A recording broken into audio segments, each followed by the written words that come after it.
आज का हमारा टॉपिक है प्रतिरोध। प्रतिरोध के बारे में पढ़ेंगे आज। देखो, प्रतिरोध होता क्या है। प्रतिरोध विद्युत धारा के मार्ग में रुकावट पैदा करने के लिए लगाया जाता है। प्रतिरोध क्या काम आता है? विद्युत धारा के मार्ग में रुकावट पैदा करने के लिए काम में लिया जाता है। तो प्रतिरोध की अगर बात करें हम, तो प्रतिरोध की जो मात्रा होता है, इसका मात्रक होता है, इसका मात्रक ओम होता है। इसका मात्रक ओम होता है। और प्रतिरोध को किससे मापा जाता है? इसको ओम मीटर में मापा जाता है, या ओम मीटर से मापा जाता है। प्रतिरोध को किसमें मापा जाता है? ओम मीटर से मापा जाता है। प्रतिरोध की नेक्स्ट है अपना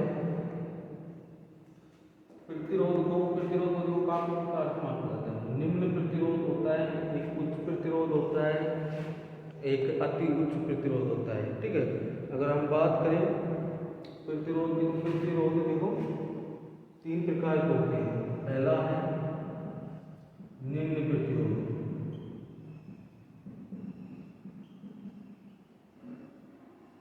मान के अनुसार 3 प्रकार के होते हैं प्रतिरोध। पहला है निम्न प्रतिरोध।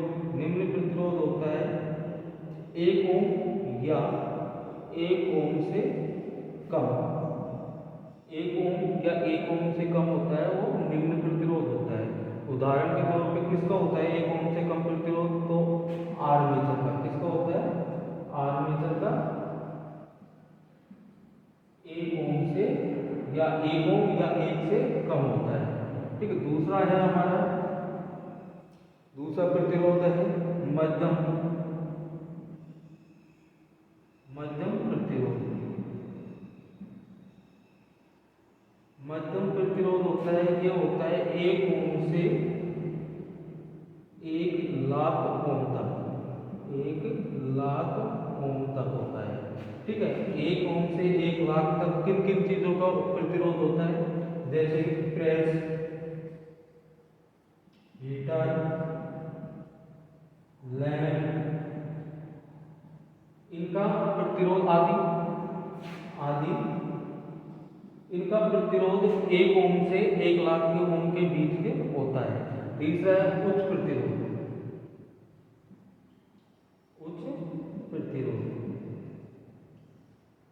उच्च प्रतिरोध का कितना मान होता है? इसका 1 लाख ओम से अधिक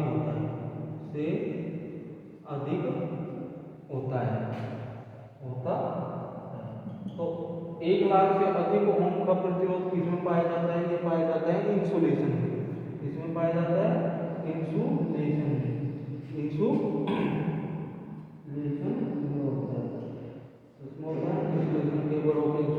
में या अपने जो सिरोपाइल लाइनों में लगाए जाते हैं इंसुलेटर, इनका जो प्रतिरोध होता है वो 1 लाख से अधिक होता है।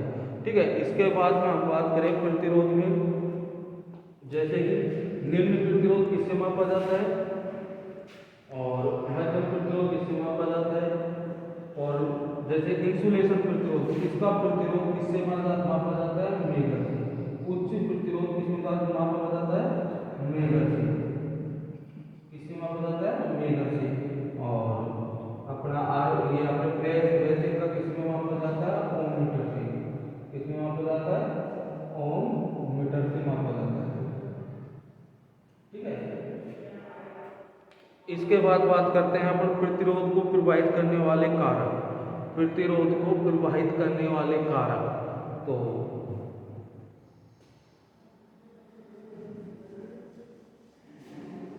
प्रतिरोध को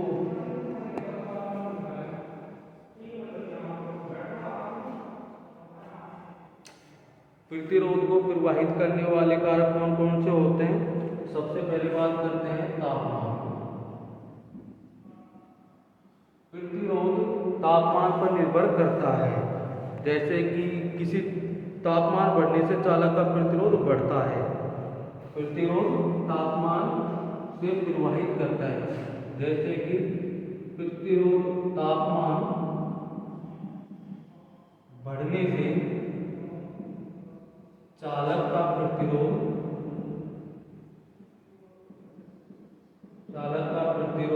बढ़ता है। देखो तापमान पर निर्भर करता है प्रतिरोध। अगर किसी चालक पदार्थ में तापमान बढ़ता है तो इसका प्रतिरोध भी बढ़ता है, और किसी चालक पदार्थ में अगर तापमान घटता है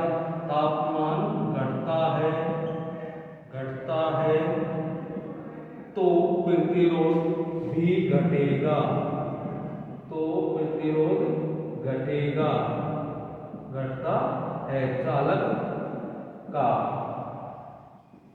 ठीक है। इसके बाद हम बात करते हैं प्रतिरोध और अपने तापमान दोनों नोटा कर लो।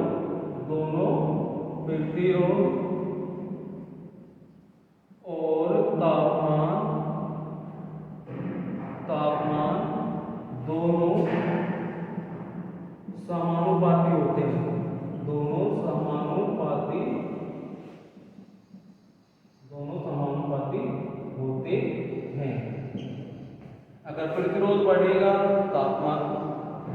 तापमान बढ़ेगा तो प्रतिरोध बढ़ेगा, तापमान घटेगा तो प्रतिरोध घटेगा। दूसरा है हमारा चालक की लंबाई।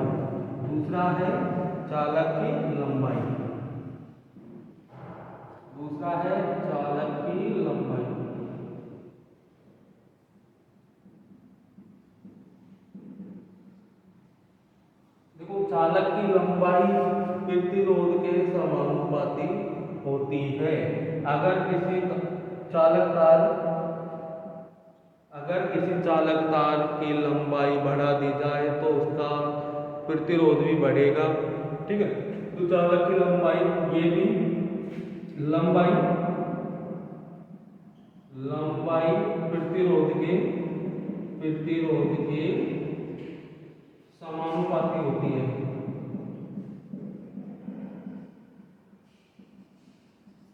लंबाई भी प्रतिरोध के समानुपाती होती है।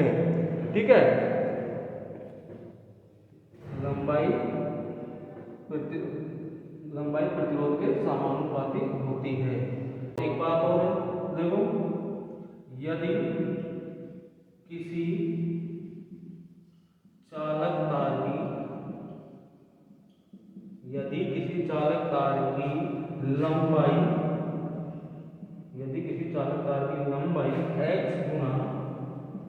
x गुना कर दी जाए, यदि किसी चालक तार की लंबाई x गुना कर दी जाए तो इसका प्रतिरोध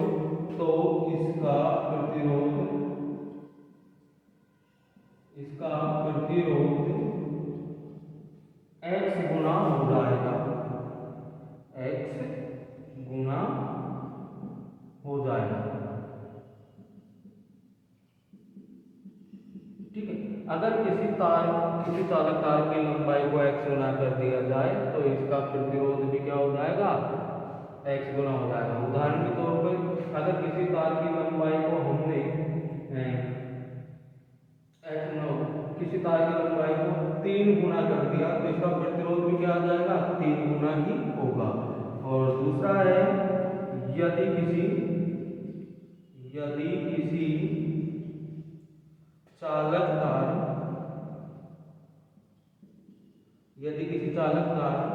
की लंबाई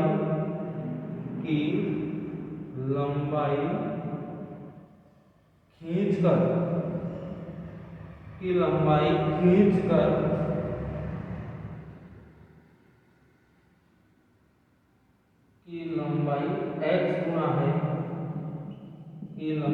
x गुना है, इसको खींचकर कर x गुना कर दिया गया, इसको खींच कर x गुना कर दिया जाए, गुना कर दिया जाए,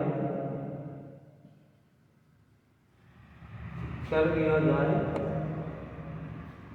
जाए तो इसका प्रतिरोध, तो इसका प्रतिरोध x स्क्वायर गुना हो जाएगा, हो जाता है, हो जाता है।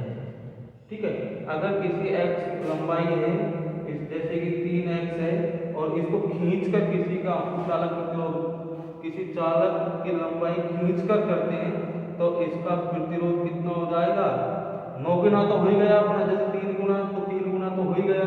ठीक है, 3 गुना तो हो गया 3 का स्क्वायर, कितना हो गया 9 गुना तो हो ही गया, और 9 गुना हो गया। नेक्स्ट है हमारा चालक अनुप्रस्थ काट का क्षेत्रफल। तीसरा है हमारा चालक काट का अनुप्रस्थ क्षेत्रफल। तीसरा है चालक का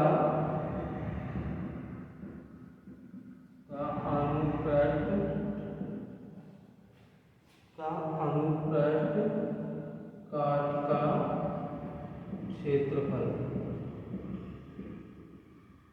देखो, प्रतिरोध के चालक अनुप्रस्थ काट का क्षेत्रफल व्युत्क्रमपाती होता है। यदि किसी चालक का अनुप्रस्थ क्षेत्रफल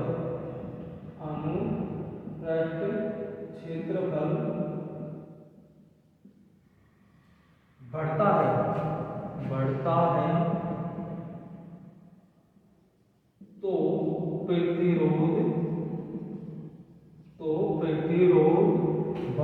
है तो प्रतिरोध बढ़ता है, और अनुप्रस्थ काट का क्षेत्रफल बढ़ता है तो प्रतिरोध घटता है, और अनुप्रस्थ काट का क्षेत्रफल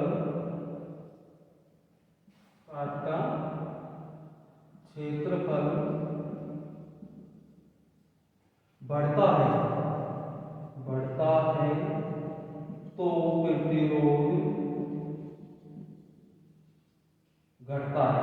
प्रतिरोध घटता है। यह प्रतिरोध का अनुप्रस्थ काट का क्षेत्रफल प्रतिरोध के व्युत्क्रमपाती होता है। ये प्रतिरोध अनुप्रस्थ काट का क्षेत्रफल प्रतिरोध के विपरीत होता है। नेक्स्ट है हमारा चौथा है पदार्थ की प्रकृति। चौथा है पदार्थ की प्रकृति। देखो, ये अपने प्रतिरोध अलग अलग धातुओं के तार का प्रतिरोध अलग अलग होता है। जैसे कि अपने यूरेका का बनाएगा तो उसका प्रतिरोध अलग होता है। ठीक है, मैग्नीज का बनाएगा उसका प्रतिरोध अलग होता है। ठीक।